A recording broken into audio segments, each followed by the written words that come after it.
Hello बच्चों, let's see the question. The question is the Bayes angle strain is expected to be maximum in.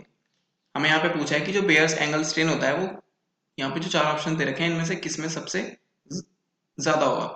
क्या options दे रखे हैं? साइक्लोडेकेन, cyclopentane, cyclobutane and cyclopropane. हमें बताना है इनमें से कौन सा ऑप्शन करेक्ट है. तो चलिए इसका सोल्यूशन देख लेते हैं. अगर हम बात करें इस क्वेश्चन के की कॉन्सेप्ट की, तो यहाँ पे की कॉन्सेप्ट क्या हो जाएगा? यहाँ पे की कॉन्सेप्ट हो जाएगा bears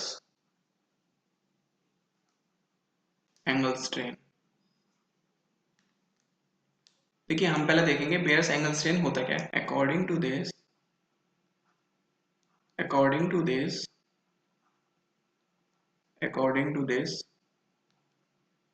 the stability of cycloalkane stability the stability of cycloalkane. हमें सारी cycloalkanes तो गिवन है यहाँ पे. stability of cycloalkane depends on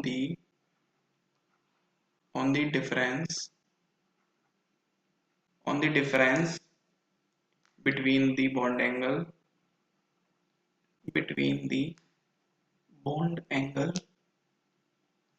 कौन सा बॉन्ड एंगल?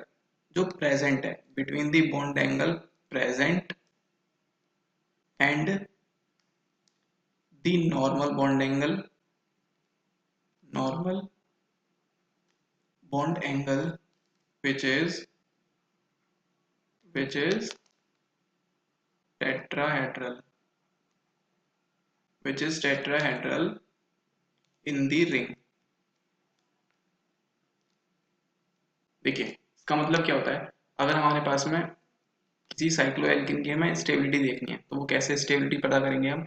वो डिपेंड करती है जो हमारे पास स्ट्रक्चर है उसके बॉन्ड एंगल जो अभी प्रेजेंट है और जो उसका एक्चुअल बॉन्ड एंगल होना चाहिए टेट्राहेड्रल में, उन दोनों का जब हम डिफरेंस निकालते हैं उस पर डिपेंड करती है. जितना ज्यादा उसका डिफरेंस आएगा क्या होगा? larger the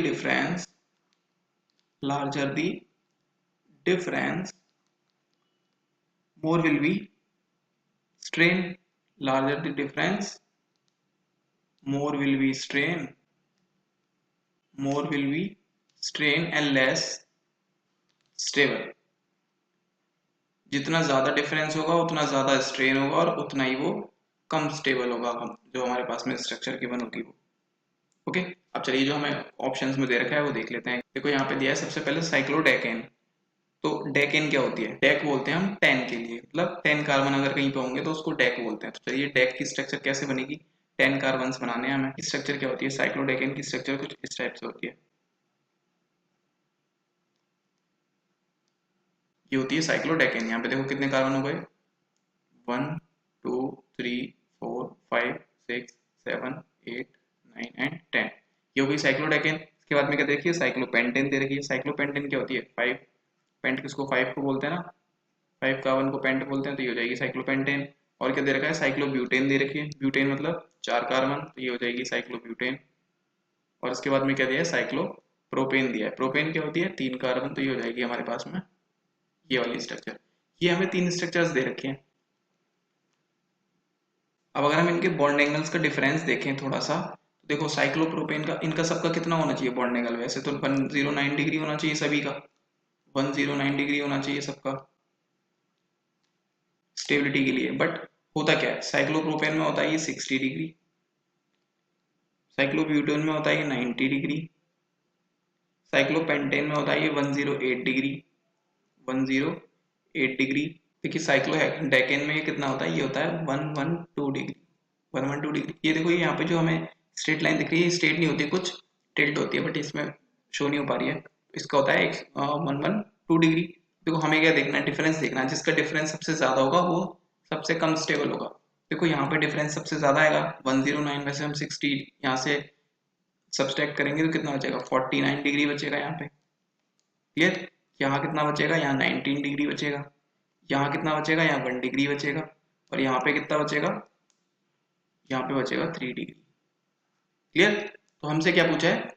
सबसे ज्यादा स्टेबिलिटी पूछी है. नहीं, सबसे ज्यादा हमें एंगल स्ट्रेन पूछा है किस में होगा. तो सबसे ज्यादा देखो एंगल स्ट्रेन कहाँ पे दिखाई दे रहा है हमें, ये दिखाई दे रहा है साइक्लोप्रोपेन में, सबसे ज्यादा एंगल स्ट्रेन है 49 डिग्री का। क्लियर? तो हमारा कौन सा आंसर यहाँ से करेक्ट हो जाएगा, यहाँ से हमारा आंसर करेक्ट हो जाएगा option D. So option D is the correct answer. I hope you understood it well. Best of luck.